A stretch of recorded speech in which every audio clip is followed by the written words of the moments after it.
Hey guys, it's Rob, and it's that time again, Fix and Flip Fridays. And today we're going to talk about contractors. The last video was on money. Um, Again, I'm just going to say it again. The most challenging part of flipping is finding the right deal. We went over money last week. We're going to talk about contractors this week. Contractors. So, as far as contractors go, we want to start out by looking in your current sphere of influence, people you know and trust.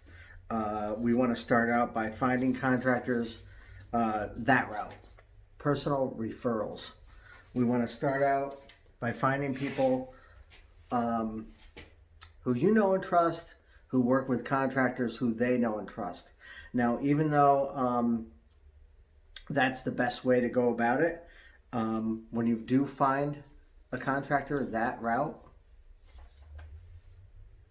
get references. Definitely still get references from them. Get at least 3. One thing that I like to do is visit their job sites. Whatever, some guys are doing rehabs for other flippers, or they're doing their own flip, or they're also doing like a kitchen or bath or addition for just a homeowner. Go check out their job site. One of the things you want to make sure is that their job site is clean and organized. That's one of my pet peeves. If they're not clean and organized, the job will not be done on time, because you have to be very organized to get the job done on time. So that's one of my little tips or tricks. Go ahead and check out the job site where they're at right now. Also, sounds crazy, do a background check. Even if you do get this this contractor, from someone you know and trust, you just never know. Check. I have almost gotten burnt really, really severely twice.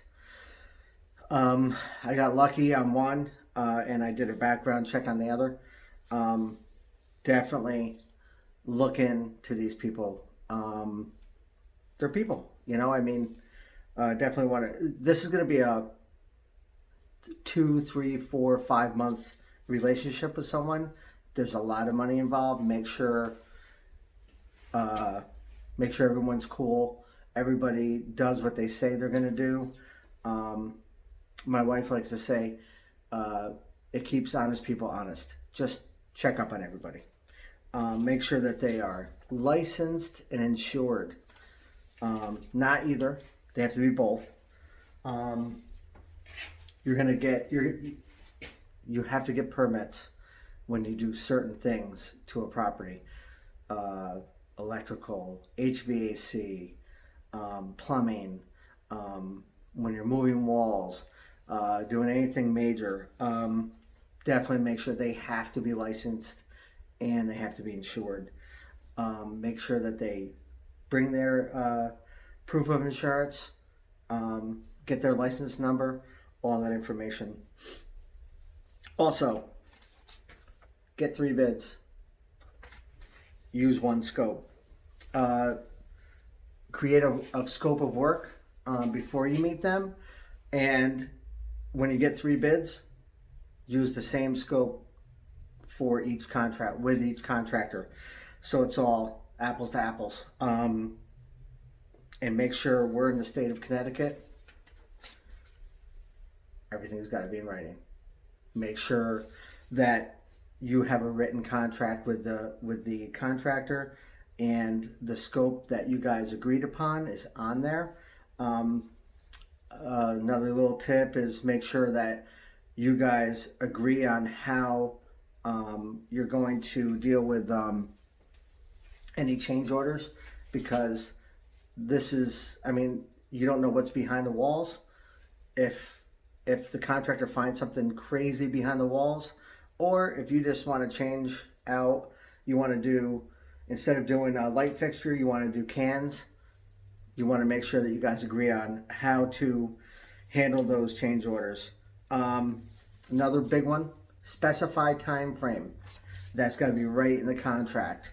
I know some people who flip, who I know, will say, this is the deadline, and if it's through no fault of your own that you go over that, if it's because of permits, especially now with COVID, I know guys are waiting 3, even 4 or 5 weeks to get their permits approved.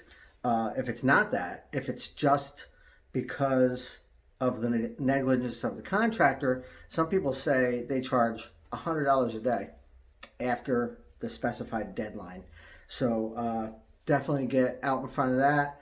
Put that, all the time frames in the contract. Also, payment schedules. Put that right in the contract. It depends on who the contractor is, what they ask for, but definitely if you want to talk to me offline, I'll tell you what I do. But everyone's different. The one thing that you want to make sure that you do is, so first of all, don't pay until the work's done. You might want to specify legs. Like the first leg might be when the rough inspections are approved by the town. Pay for that only. Then you go on to the next phase, and then you go on to the finish phase, which brings us to leave at least 10% paid upon completion. So hold 10% back. You will inevitably have to go in. Your contractors will say, "Hey, we're just about finished here. Let's meet. We'll walk the property. We will go over the punch list. Go over the punch list. Get that all written out.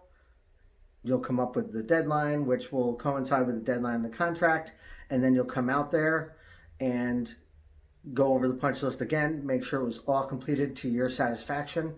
Everybody's cool. Everything's done. You give them the remaining 10%, job complete. Make sure that you get all the permits with that too. So hopefully that was helpful. That's Contractors. Again, we didn't do a deep dive into this. If you'd like to talk to me offline about this, rob@themealiteam.com. Hopefully this was helpful. Thanks a lot. Have a great day, everybody.